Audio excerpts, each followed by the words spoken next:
بسم اللہ الرحمن الرحیم. اگلا چیپٹر آپ کا ہے مائی خیری. مائی خیری کے اندر پہلا سوال آپ سے پوچھا جا رہا ہے مائی خیری جی حیاتی ہے جو مختصر احوال بتائیو. یہ بھی وہی ہے جیسے آپ کو پچھلے چیپٹر میں بتایا تھا. مختصر احوال کا مطلب ہوتا ہے مطلب آپ ان کے بارے میں انٹرو دیں شارٹ میں. شارٹ کوشچن آنسرز ہیں تو مختصر پوچھا ہے مائی خیری کی زندگی کا مختصر احوال بتائیں. جواب مائی خیری میر ثوابدار خان شہید جیرانی ہوئی. اچھا مائی خیری کہاں تھی کیا تھی؟ میر ثوابدار خان شہید کی رانی تھی. کوئی عام عورت نہیں تھی, ایک رانی تھی. سندس اصل نالو بی بی خیر النساء ہو. مائی خیری کے نام سے تو وہ مشہور ہے لیکن ان کا اصل نام کیا ہے؟ ان کا اصل نام بی بی خیر النساء تھا. ہن پہنجی حیاتیہ میں اترا تا خیرہ جا کم کیا. انہوں نے اپنی زندگی, حیاتی کسے کہتے ہیں زندگی میں اتنے خیر کے کام کیے جو کہ سڈیندائی مائی خیری ہویا کہ ان کو بلاتے ہی, سڈیندہ کسے کہتے ہیں بلانے کو, بلاتے ہی مائی خیری تھے. ہن کے خیرات کرنے میں ڈاڈی خوشی تھیندی ہوئی. ان کو خیرات کرنے میں مطلب کس کو؟ مائی خیری کو خیرات کرنے میں بہت خوشی محسوس ہوتی تھی. سندس وفات, اب ان کی وفات کب ہوئی؟ 1272 عیسویہ میں تھی. 1272 مطلب 1272 میں ان کی وفات ہوئی. مقبرہ ان کا کہاں ہے؟ مقبرہ کسے کہتے ہیں جس جگہ پر قبر بنائی جائے نا, تو مقبرہ خدا آباد میں ہے. ٹھیک ہے, خدا آباد ایک جگہ کا نام ہے, وہاں پر ان کا مقبرہ موجود ہے. اچھا سوال نمبر 2, انہیں کیڑا کیڑا خیر جا کم کیا. مطلب مائی خیری نے کون کون سے, کیڑا مطلب کون کون سے خیر کے کام کیے. مائی خیری بے شمار خیر جا کم کیا. مائی خیری نے بے شمار خیر کے کام کیے. جیڑوک کا مطلب کیا ہوتا ہے؟ جیسا کہ, یا مثال کے طور پر. ٹھیک ہے, ایگزامپل کے لیے یہ ورڈ یوز ہوتا ہے, ہمیشہ ہر جگہ یہ یوز ہوگا. معذوروں بیوہ عورتوں کے لیے ماہوار وظیفہ مقرر کیے. بزرگوں کے لیے, معذوروں کے لیے, بیوہ عورتوں کے لیے ماہوار کیا کہتے ہیں؟ منتھلی جو جیسے ہم دیکھتے ہیں سیلریز ہوتی ہیں, ہر منتھ آپ کو ایک اسپیسیفک ایک اماؤنٹ مل رہا ہوتا ہے, تو وظیفہ بیسیکلی اسی کو کہتے ہیں کہ ایک سلیکٹڈ اماؤنٹ آپ کو ہر منتھ مل رہا ہو. ٹھیک ہے, اب اس کے اندر عام طور پر یہ نہیں ہوتا کہ آپ کام کرو گے تو ملے گا, کام نہیں کرو گے تو نہیں ملے گا, وہ سیلری کہلاتی ہے. لیکن وظیفے کے اندر عام طور پر ایسا ہوتا ہے کہ آپ کی وداؤٹ سروسز بھی آپ کو کوئی چیز مل رہی ہو. ٹھیک ہے, وظیفہ مقرر کیا. خیرات کرن, ان کا دوسرا کام کیا تھا؟ خیرات کرنا. مسجدوں آئے مدرسہ ٹھہرائیں, تیسرا کام کیا تھا؟ مسجدیں اور مدرسے بنانا.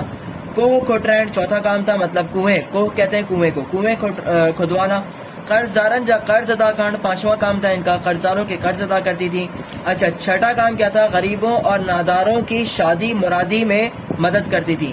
غریب مطلب جس کے پاس اتنا اماؤنٹ نہیں ہے کہ وہ اپنی ضرورتوں کے علاوہ باقی چیزیں دیکھ سکے, اور ایسے لوگ جن کے پاس ضرورتیں پوری کرنے کا بھی حساب کتاب نہیں ہے, تو ان کی شادی مرادی کے اندر کیا کرتے تھے؟ شادی سے مراد تو مطلب یہ ہے کہ ایک انسان کا کسی سے رشتہ جوڑنا, لیکن مرادی کا مطلب یہاں پر یہ بھی ہم لے سکتے ہیں کہ اور ضرورتیں یا اور خوشی کے موقع جو سیلیبریشن کے لیے ہوتے ہیں, جسے سیلیبریٹ کرنا چاہیے, تو اس میں ان کی مدد کرنا. ٹھیک ہے, لاوارثوں کی کفن دفن کا انتظام بھی کرتی تھی. اب یہ اتنا ضروری کام ہے کہ ایک انسان جو ہے وہ اس دنیا سے چلا گیا, وہ تب جب زندہ ہے تو وہ اپنے لیے سب کچھ کر سکتا ہے. اللہ پاک نے اسے ہمت اور استقامت دی, وہ اپنے لیے کچھ بھی کرے گا. کھانے کا انتظام کرنا ہے خود کر لے گا, کیسے تیسے کر لے گا, لیکن جب مر گیا تو کیا کرے؟ تو ایسے لوگوں کے لیے کفن دفن کا انتظام بھی کرتی تھی. ٹھیک ہے, ایڑن بیان بھلے جے کمن جو سندس خاص خیال ہوں. اس کے علاوہ اور بھی مطلب جو بھی اچھے کام ہیں ان کا بھی خاص خیال رکھتی تھی. یہ تو کرتی تھی, اس کے علاوہ جو بھی اچھے کام ہیں ان کی بھی خاص نگرانی کیا کرتی تھی. ٹھیک ہے, اچھا اس کے بعد سوال نمبر 3 اگر ہم دیکھیں, حیدرآباد میں سندس کیڑو یادگار آئے. حیدرآباد میں ان کا یادگار کون سا ہے؟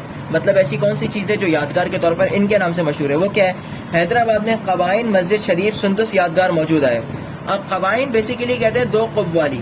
اب آپ نے دیکھا ہوگا مسجد کے اوپر 2 ایسے گنبد سے بنے ہوتے ہیں, مطلب ایک گنبد بنا ہوتا ہے, تو اس کے اندر اس مسجد کے اوپر 2 بنے ہوئے, اسی لیے کیا کہتے ہیں اسے قبائن مسجد, کہ جب مائی خیری نے اسے بنوایا تھا, تعمیر کروایا تھا, تو اس پہ 2 گنبد بنوائے گئے تھے. ٹھیک ہے, اسی لیے اسے کہتے ہیں قبائن مسجد. اچھا سرندیہ وارن مردن خواہ عورتن کے سندس حیاتیہ ماں کیڑو سبق سکھن گرجے. سرندی کا مطلب بیسیکلی خوشحال ہوتا ہے. خوشحال سے مراد ہم امیر بھی لے سکتے ہیں, اور خوشحال سے مراد ہم یہ بھی لے سکتے ہیں کہ رئیس. سرندی سے مراد ہم رئیس بھی لے سکتے ہیں.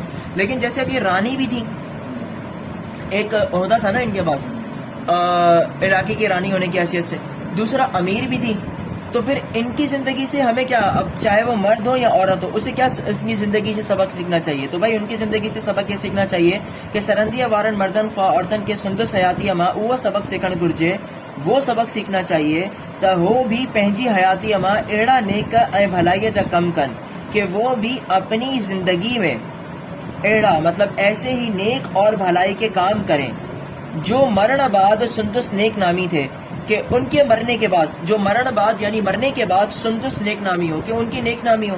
اب مثال کے طور پہ ایک آدمی ہے، ہر انسان کو دنیا سے جانا ہے. جب دنیا سے جانا ہے تو جانے کے بعد لوگ ہم کسے یاد رکھتے ہیں؟ جو اچھے کام کر کے گئے ہوں.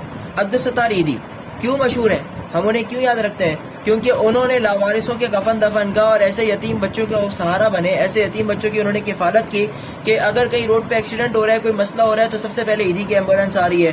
اگر کوئی بچہ مطلب ایسا ہے کہ جس کو کوئی وارث نہیں ہے، جس کے ماں باپ نہیں ہے، تو ان کو کھلانے پلانے کا انتظام پورا وہ کر رہا ہے. ایسے کوئی اولڈ ایج لوگ ہیں، مطلب عمر جن کی زیادہ ہو گئی، جن کے اولاد نہیں ہے یا ان کی اولاد نے ان کو گھر سے نکال دیا، یا وہ غریب ہیں یا ضرورت مند ہیں، تو ان کی مدد بھی وہ فرم کر رہا ہے. تو اسی لیے عبدالستار ایدھی کی دنیا سے جانے کے بعد بھی وہ ہمیں یاد ہے.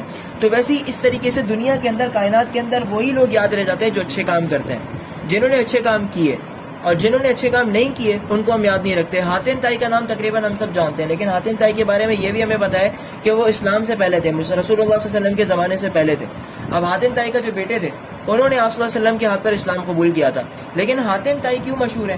اپنی سخاوت کی وجہ سے مشہور ہیں. اس لیے مشہور ہے کہ ان کے گھر پہ کوئی مہمان بھی آتا تھا، اگر ان کے گھر پہ کچھ نہ بھی ہو تو بھی وہ کیا کرتے تھے؟ ان کے کھلانے پلانے کا کہیں نہ کہیں کیسے نہ کیسے انتظام کرتے تھے. جیسے ایک بہت بڑی مثال ہے کہ ایک مرتبہ ان کے پاس کھلانے کے لیے کچھ بھی نہیں تھا، تو کچھ مہمان آ گئے، تو ان کے پاس جو سواری کا اونٹ تھا اسے ہی کاٹ کر انہوں نے ان مہمانوں کے سامنے پیش کیا.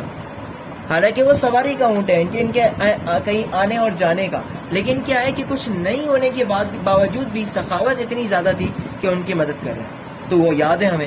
مائی خیری کدے وفات کی؟ اگلا سوال ہے مائی خیری نے کب وفات کی، مطلب کب وفات ہوئی ان کی. ٹھیک ہے، مائی خیری پہلے رمضان المبارک سن 1272 عیسوی میں وفات کی. اچھا دیکھیں، یہ ہم نے ان کے انٹرو کے اندر بھی پڑھا تھا، تو وہی آنسر یہاں پر ہم لکھ سکتے ہیں کہ مائی خیری پہلی رمضان المبارک سن 1272 عیسوی میں ان کی وفات ہوئی. سوال نمبر 6، مائی خیری جو مقبروں کتنے آئے، ان کا مقبرہ کہاں ہے؟ تو مائی خیری کا مقبرہ کہاں ہے؟